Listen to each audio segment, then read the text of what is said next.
Hello students.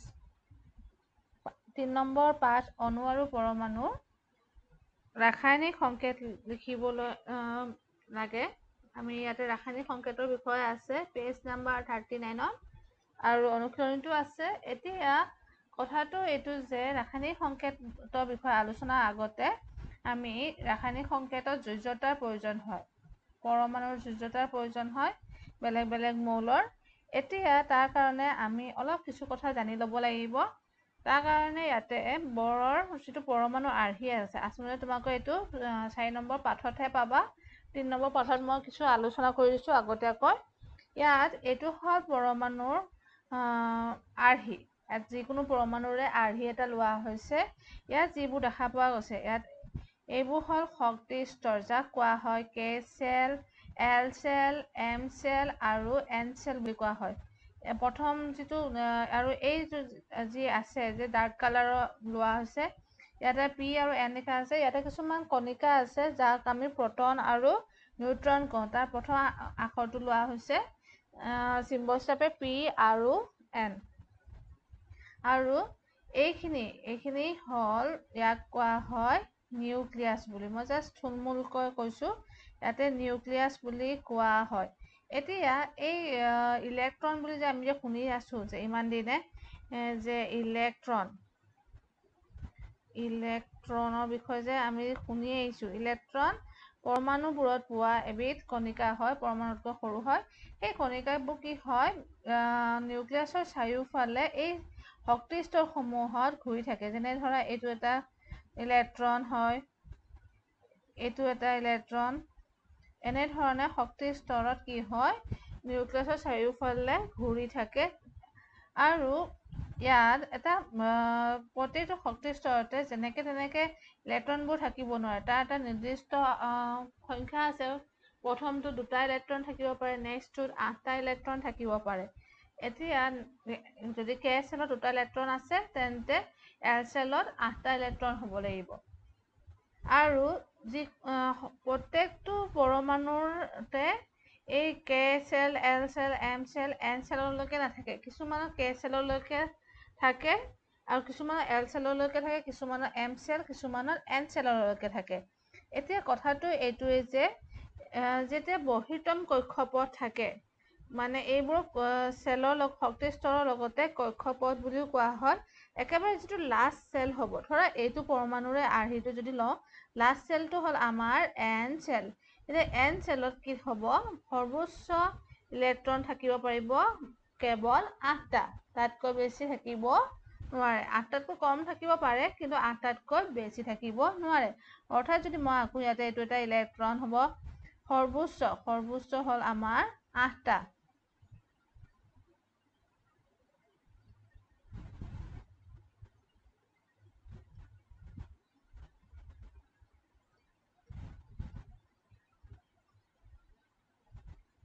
এনেধৰণে 8টাহে থাকিব পাৰে, তাতকৈ বেছি থাকিব নোৱাৰে। যেতিয়া কি হয়, পৰমাণুবোৰৰ আগতেও কৈছোঁ এতিয়া যে ইলেক্ট্ৰন সৰ্বোচ্চ 8টা থাকিব পাৰে, তাতকৈ কমো থাকিব পাৰে।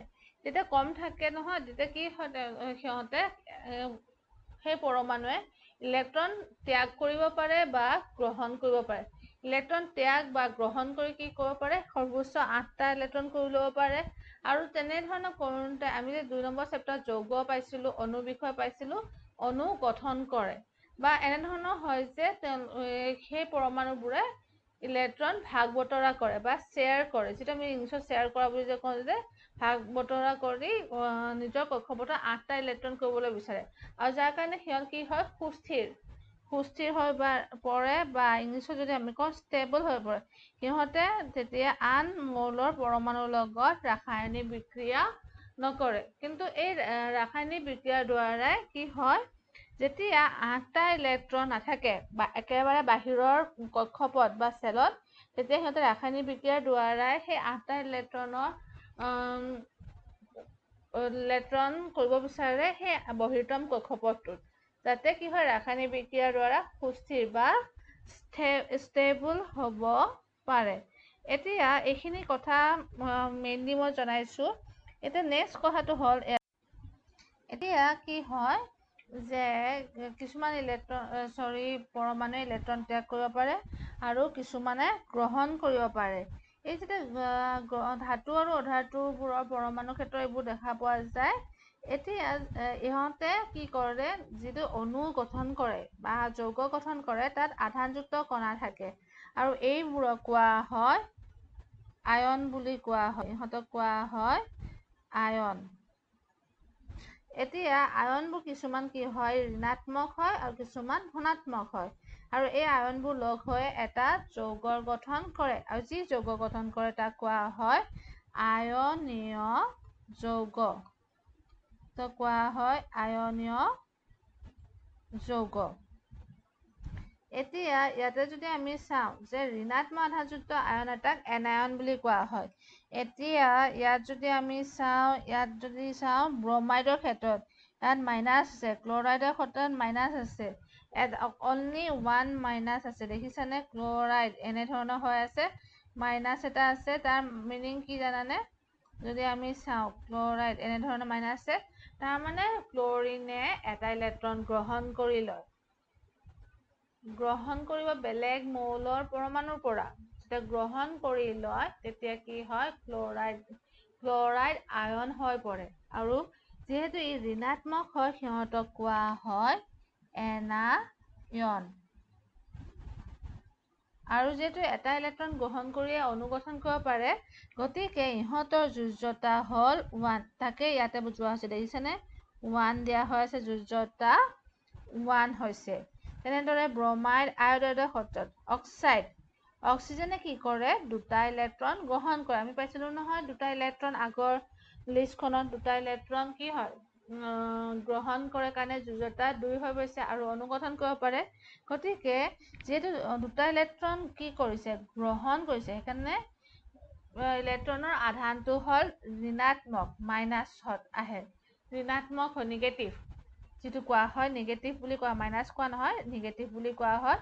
এইটো মাইনাছ লিখা মানে হ'ল দুটা ইলেক্ট্ৰন গ্ৰহণ কৰাৰ কাৰণে ঋণাত্মক আধানযুক্ত হৈ পৰিছে, অৰ্থাৎ ই হৈ পৰিছে এনায়ন।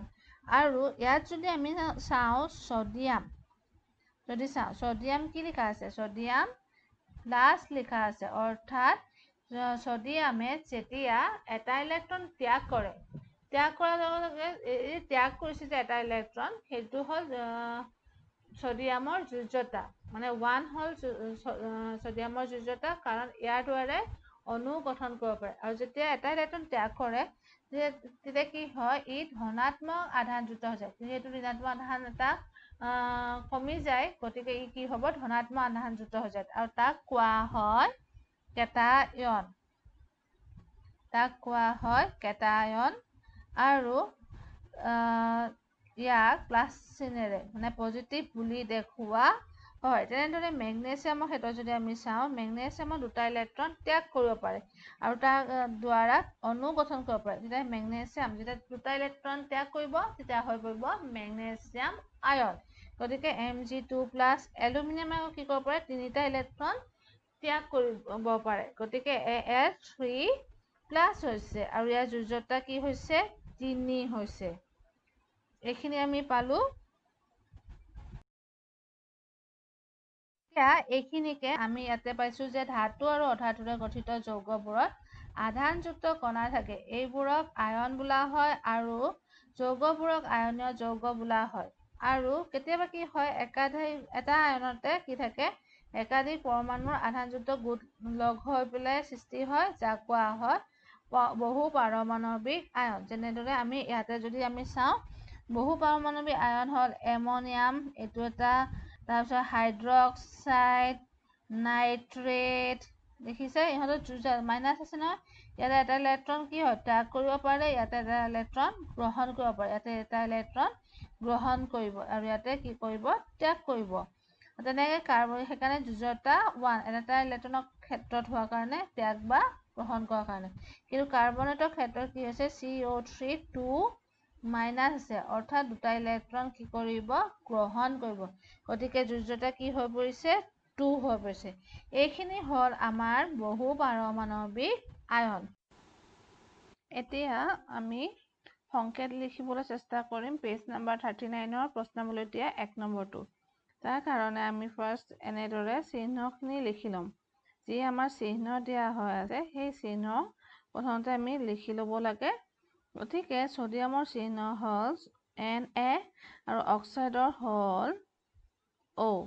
আৰু ইয়াৰ যোজ্যতা যদি আমি চাওঁ তেন্তে আমি যোজ্যতা পাম ছডিয়ামৰ হ'ল 1, আমি তালিকা 3.6ত চাব লাগিব। আৰু অক্সাইডৰ বা অক্সিজেনে যেতিয়া দুটা ইলেক্ট্ৰন গ্ৰহণ কৰে তেতিয়া হৈ পৰে অক্সাইড আয়ন।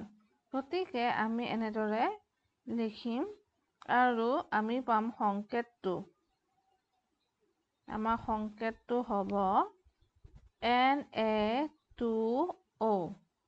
ইয়াত এইটো বুজাইছে যে এই ৰাসায়নিক সংকেতটোৰ দ্বাৰা যে অক্সিজেনে দুটা ইলেক্ট্ৰন গ্ৰহণ কৰিব পাৰে, কিন্তু ছডিয়ামে কি হয় এটা ইলেক্ট্ৰনহে ত্যাগ কৰিব পাৰে। এতিয়া অক্সিজেনৰ দুটা ইলেক্ট্ৰন লাগে, কিন্তু ছডিয়ামৰ পৰমাণুৱে এটা ইলেক্ট্ৰন ত্যাগ কৰিব পাৰে। আৰু এটা ইলেক্ট্ৰন লাগিব অনুগঠন কৰিবলৈ। সেই অনুগঠন কৰিবলৈ প্ৰয়োজনীয় আনটো ইলেক্ট্ৰন ত্যাগ কৰে ছডিয়ামৰ আন এটা পৰমাণু, অৰ্থাৎ দুটা পৰমাণু হ'ব লাগিব ছডিয়ামৰ, যিয়ে এটা এটা কৰি দুটা ইলেক্ট্ৰন ত্যাগ কৰিব, আৰু অক্সিজেনৰ এটা পৰমাণু হ'ব লাগিব যিয়ে সেই দুয়োটা ইলেক্ট্ৰন গ্ৰহণ কৰিব। এইটো হ'ল সেইকাৰণে আমি পালোঁ ছডিয়াম অক্সাইড। তেনেদৰে আমি যদি চাওঁ এলুমিনিয়ামৰ ক্ষেত্ৰত এলুমিনিয়াম ক্লৰাইডৰ ক্ষেত্ৰত আমি যদি চাওঁ এলুমিনিয়ামৰ চিহ্নটো হ'ল Al আৰু ক্লৰাইডৰ হ'ল Cl। এতিয়া যোজ্যতা হ'লে ইয়াত আমি পাম যে এলুমিনিয়ামৰ যোজ্যতা হ'ল 3 আৰু ক্লৰাইডৰ ক্লৰিন পৰমাণু যেতিয়া এটা ইলেক্ট্ৰন গ্ৰহণ কৰে তেতিয়া হৈ পৰে ক্লৰাইড আয়ন। সেয়েহে যোজ্যতা হ'ল 1। অৰ্থাৎ এতিয়া চাবলৈ গ'লে এলুমিনিয়ামে 3টা ইলেক্ট্ৰন ত্যাগ কৰিব, কিন্তু ক্লৰাইড আয়ন ক্লৰিনৰ এটা পৰমাণুৱে এটা ইলেক্ট্ৰন গ্ৰহণ কৰি ক্লৰাইড আয়ন হ'ব। গতিকে দুটা ইলেক্ট্ৰন ৰৈ যাব, অনুগঠন নহ'ব। তেতিয়া কি কৰিব যে আৰু দুটা ক্লৰিন পৰমাণু লাগিব, যিয়ে বাকী থকা বা ৰৈ যোৱা ইলেক্ট্ৰন দুটা এলুমিনিয়ামৰ সেই ইলেক্ট্ৰন দুটা গ্ৰহণ কৰি ল'ব আৰু ক্লৰাইড আয়ন হ'ব। অৰ্থাৎ এতিয়া যদি আমি কওঁ ইয়াত 3টা ক্লৰাইড আয়নৰ সৃষ্টি হ'ব আৰু যৌগ গঠন হ'ব। গতিকে আমি সংকেতত পাম AlCl3। এতিয়া নেক্সটখনত আহিছোঁ ছডিয়াম ছালফাইড। আমি চিহ্ন লিখি ল'ম। চিহ্ন ছডিয়াম হ'ল Na আৰু ছালফাইড হ'ল S। ছালফাইড হৈছে আয়ন যেতিয়া দুটা ইলেক্ট্ৰন গ্ৰহণ কৰে ছালফাৰ পৰমাণুৱে তেতিয়া ছালফাইড আয়ন হয়। এতিয়া ইয়াত যোজ্যতা দিয়া হৈ আছে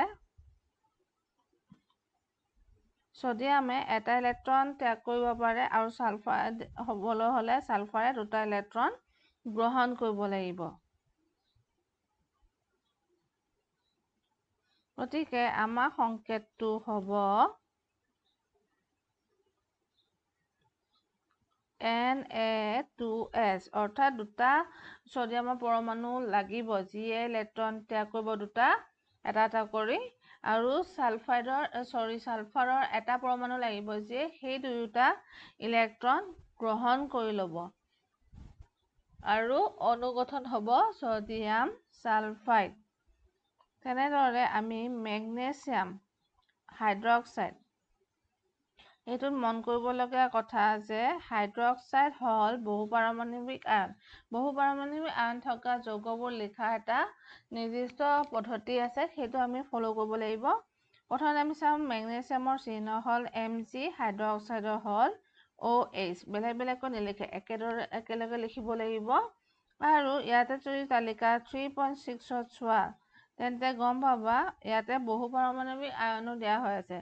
ইয়াতে যোজ্যতা হ'ল মেগনেছিয়ামৰ 2, অৰ্থাৎ দুটা ইলেক্ট্ৰন ত্যাগ কৰিব পাৰে, আৰু এই গোটেই আয়নটোৱে হাইড্ৰক্সাইডে কি কৰিব পাৰে, এটা ইলেক্ট্ৰন গ্ৰহণ কৰিব পাৰে। গতিকে আমি সংকেত হিচাপে পাম,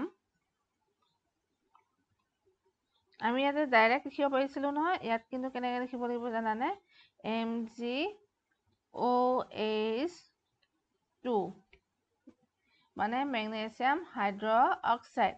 ইয়াত যদি মন কৰিবলগীয়া, এই যে ইলেক্ট্ৰন যে দুটা ইলেক্ট্ৰন মেগনেছিয়ামে ত্যাগ কৰিব, এই বহুপাৰমাণৱিক আয়ন দুটা হ'ব লাগিব।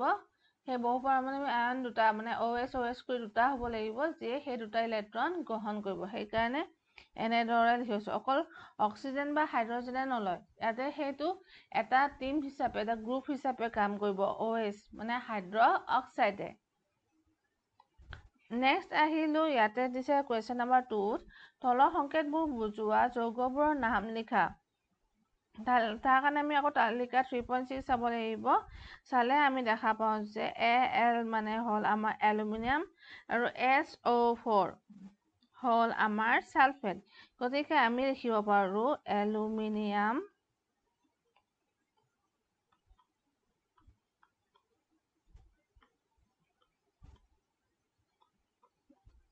ছালফেট। তেনেদৰে ইয়াত আমি Ca হ'ল কেলছিয়াম, আৰু ইয়াতে Cl দেখাৰ লগে লগে ক্লৰিন বুলি নাভাবিবা, এতিয়া আমি ল'ব লাগিব ক্লৰাইড। গতিকে আমি লিখিম এতিয়া কেলছিয়াম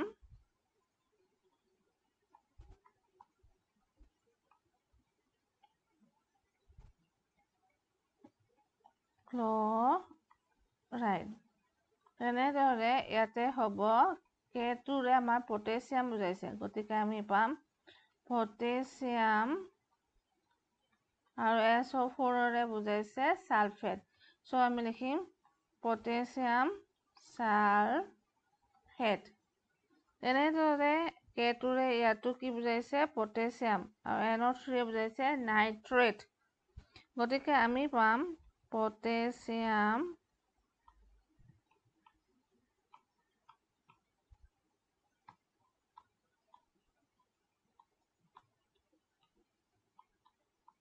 নাইট্ৰেট, আৰু ইয়াতে Cৰে আমাৰ কেলছিয়াম বুজাইছে, গতিকে আমি পাম কেলছিয়াম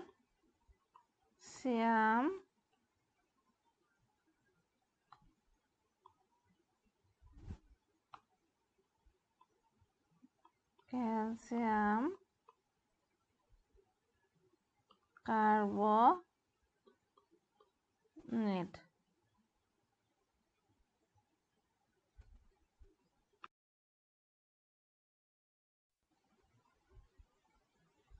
এতিয়া সুধিছে যে ৰাসায়নিক সংকেত পদটোৰ দ্বাৰা কি বুজাইছে।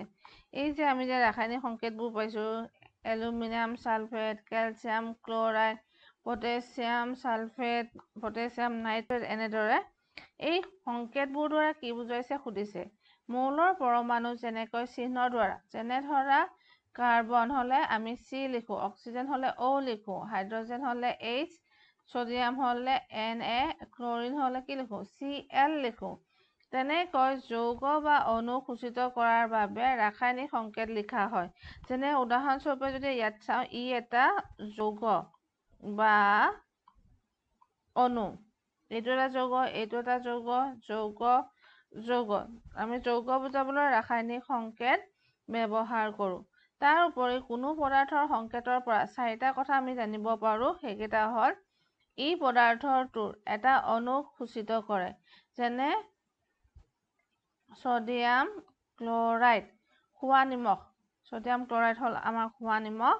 এতিয়া ইয়াত যদি আমি মন কৰোঁ যে ইয়াত এটা অণু বুজাইছে, এই গোটেইটোৱে এটা অণু। ইয়াৰ পৰা যৌগত থকা মৌলবোৰৰ নাম আৰু সিহঁতৰ পৰমাণুৰ অনুপাত জানিব পাৰোঁ।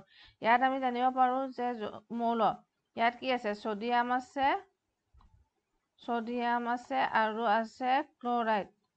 গতিকে ইয়াতে কি হৈছে, ছডিয়ামৰ যদি আমি কওঁ এটা পৰমাণুৱে ক্লৰিনৰ এটা পৰমাণুৰ লগত ৰাসায়নিক বিক্ৰিয়া কৰি এই ছডিয়াম ক্লৰাইড যৌগটো গঠন কৰিছে। এই কথাটো আমি জানিব পাৰোঁ।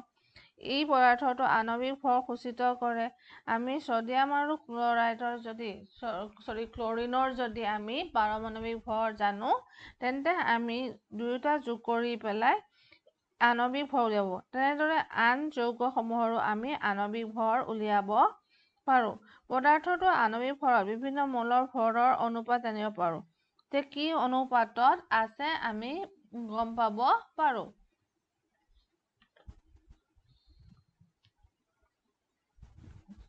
আমাৰ ইজি হয় তেনেদৰে যদি আমি চাওঁ, যেনে ধৰা ছডিয়ামৰ ক্ষেত্ৰত ছডিয়ামৰ ভৰ হ'ল 23 আৰু ক্লৰিনৰ হ'ল 35.5 হ'লে আণৱিক ভৰটো আমি পাম ইয়াতে 58.5 ইউ। আমি এইটো হ'ল আণৱিক ভৰ পালোঁ। আৰু যদি আমি অনুপাত চাব বিচাৰোঁ, তেন্তে আমি পাম 23:35.5 এইটো হ'ব অনুপাত। এনেদৰে আমি এই গোটেই ৰাসায়নিক সংকেতটোৰ পৰাই উলিয়াব পাৰোঁ। ছডিয়াম ক্লৰাইড যেনেকৈ কৰিলোঁ উদাহৰণ হিচাপে, তেনেদৰে আন বাকী যিমান যৌগ আছে এই যৌগবোৰতো আমি উলিয়াব পাৰোঁ।